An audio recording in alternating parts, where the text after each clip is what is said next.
This channel does not promote any violent, harmful, or illegal activities. All content provided by this channel is meant for an educational purpose only.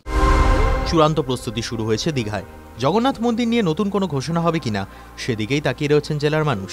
মুখ্যমন্ত্রী মমতা বন্দ্যোপাধ্যায়ের সফরের আগেই তাই শুরু হলো প্রশাসনিক তৎপরতা।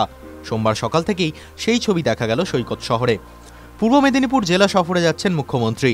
সেই প্রসঙ্গে রামনগর এক পঞ্চায়েত সমিতির সভাপতি নিতাই সার জানিয়েছেন, দীঘায় নির্মীয়মান জগন্নাথ দেবের মন্দিরের কাজ পরিদর্শনে যাচ্ছেন মুখ্যমন্ত্রী।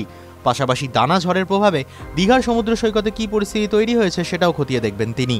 পানীয় জলের জন্য প্রকল্প জল জীবন মিশন, বাড়ি তৈরির আবাস যোজনা থেকে শুরু করে সরকারি প্রকল্পগুলিতে মানুষ সঠিকভাবে পরিষেবা পাচ্ছেন কিনা সেই বিষয়গুলিতেও খোঁজ নেবেন। নিতাই সারের কথায়, মুখ্যমন্ত্রী দীঘা পর্যটন কেন্দ্রে সফর করলে সেখানকার মানুষ স্বপ্ন দেখেন তিনি নতুন কিছু না কিছু প্রকল্প দিয়েই যাবেন। এবার দীঘায় একটি পার্ক তৈরি হবে, সেটি দেখবেন মুখ্যমন্ত্রী।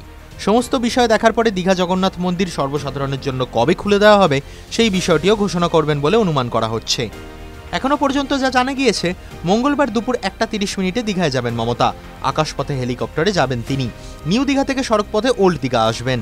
থাকবেন ওল্ড দীঘায় অর্থাৎ দিঘি আবাসনে। বিকেলে যেতে পারেন জগন্নাথ মন্দিরে কাজ দেখতে। পরের দিন প্রশাসনিক বৈঠক করতে পারেন দীঘায়। কথা হতে পারে জেলার রাজনৈতিক পরিস্থিতি নিয়েও। এছাড়াও হোটেল সংগঠনের কর্তাদের সঙ্গে বৈঠকের সম্ভাবনা রয়েছে। টিভি9 বাংলা ডিজিটাল।